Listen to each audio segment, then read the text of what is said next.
আসসালামু আলাইকুম।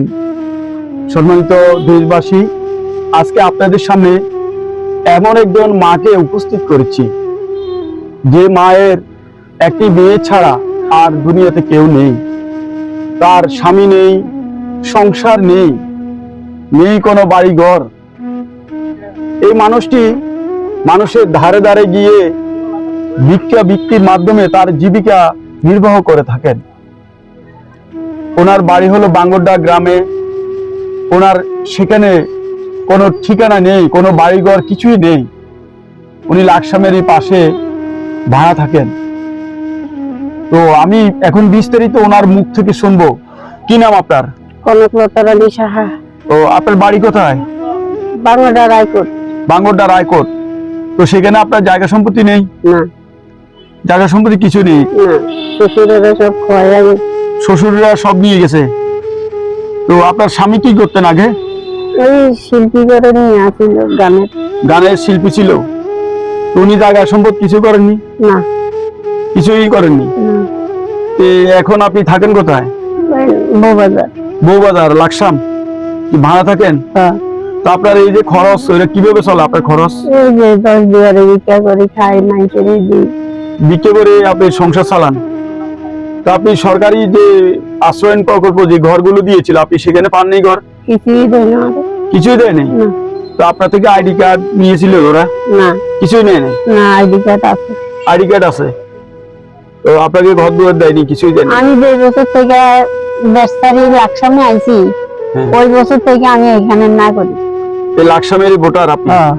তো আপনার তো জায়গা সম্পদ কিছুই নাই। না, এই আপনার এই যে অসুস্থ হলে আপনার মেয়েরা খোঁজ খবর নেয় না? আপনার মেয়ে একজন দূর দেশে তো। দূর দেশে। তো মেয়ের স্বামীও খোঁজ খবর নেয় না আপনার? না, খোঁজ খবর নেয় না? এটা নিজে চলতে শতদা। ওরা নিজেরাই কষ্ট করে চলতে শতদা পরের বাড়ি, পরের বাড়িতে। তো আপনার ছেলে কি হয় নাই? না, ছেলে মারা গেছে? ছেলে মেয়ে দুজন মারা গেছে। ছেলে মেয়ে দুইজন মারা গেছে এই ছোটবেলায় নাকি? একজন ডেলিভারি কেসে মারা গেছে, আর একজন মরে গেছে।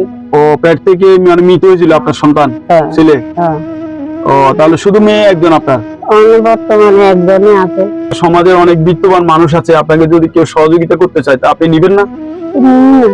নিবেন? কেউ যদি আপনাকে একটা বাড়িঘর দিতে চায় আপনি নিবেন? নিবেন? সম্মানিত দেশবাসী, আসলে উনি খুবই অসহায় মানুষ। ওনার বাড়িঘর কিছুই নেই, নেই কোনো ছেলে, নেই কোনো স্বামী। উনি মানুষের দুয়ারে দুয়ারে বিক্রি করে ওনার সংসারটা চালান, জীবিকা নির্বাহ করছেন। আর যদি উনি অসুস্থ হন, ওনাকে হাসপাতালে নেওয়ার মতো কোনো মানুষ নেই, তাহলে নুন আনতে পান্তা পুরাতে না পারেন, তাহলে ওনাকে কে দিবে একবেলা অন্ন? ওনার মুখে কে তুলে দিবে? পানি আর বিস্কুট খেয়ে জীবন কাটায়। পানি আর বিস্কুট খেয়ে উনি পানি এবং বিস্কুট খেয়ে ওনার জীবন কাটাচ্ছে। খুবই মানবতার জীবন যাপন পার করছে উনি। ওনার মুখে যে একবেলা খাবার তুলে দিবে এমন কোনো মানুষ নেই। সমাজের হৃদয়বান মানুষের প্রতি আমার আকুল আবেদন, ওনার মতো একজন অসহায় মাকে আপনারা যদি কেউ সহযোগিতা করতে চান, আমার মাধ্যমে আমার নাম্বারে যোগাযোগ করলে, অথবা আমার দোকানে আছেন, আসলে আমার দোকানটিতে আপনারা যদি আসেন, তাহলে ওনার সাথে আমরা যোগাযোগ করে ওনাকে সহযোগিতা করতে পারবো। সরকারি যে আশ্রয়ন প্রকল্পগুলো রয়েছে, আমরা অনেকে দেখেছি সে আশ্রয়ন প্রকল্পগুলোতে অনেকে সেখানে নিজের রুম নিয়েছে, জায়গা নিয়েছে, কিন্তু সেখানে ওরা থাকছে না। অনেক ভালো ভালো অনেক দামি দামি মানুষ রয়েছে সমাজের, তারাও আশ্রয়ন প্রকল্পে ঘর নিয়েছে। সেখানে ঘর নিয়ে তারা সেখানে কিন্তু রাত কাটা না, তারা সেই ঘরগুলো বিক্রি করে ফেলেছে।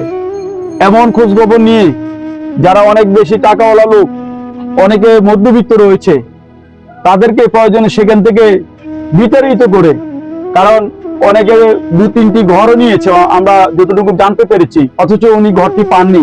স্বামী তাকে উপজেলায় দরখাস্ত করছিলেন, উপজেলায় ইনকোয়ারি আইবে করে আসে নাই। না।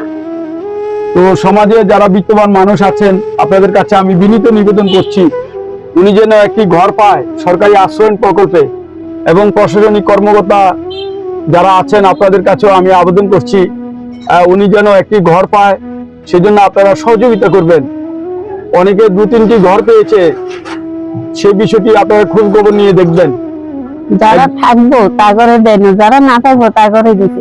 অনেকে রয়েছে অসহায়, অনেকে আছে অনেকে অসহায় নয়, তাদের 2-3টি ঘর আছে। এতগুলো ঘর থাকা সত্ত্বেও ওনারা কিন্তু অনেক জায়গায় আশ্রয় প্রকল্পে ওনারা বাড়ি পেয়েছেন, কিন্তু এই মাটির বাড়িঘর নেই, নেই কোনো সংসারের অস্তিত্ব, নেই কোনো ছেলে, নেই কোনো স্বামী, নেই কোনো সংসার। এই মাটির ঘরটি অবশ্যই প্রয়োজন। এই মা যেন একটি ঘর পায়, আপনাদের কাছে বিনীত অনুরোধ করছি, আপনারা সবাই সহযোগিতা করবেন। আল্লাহ হাফেজ।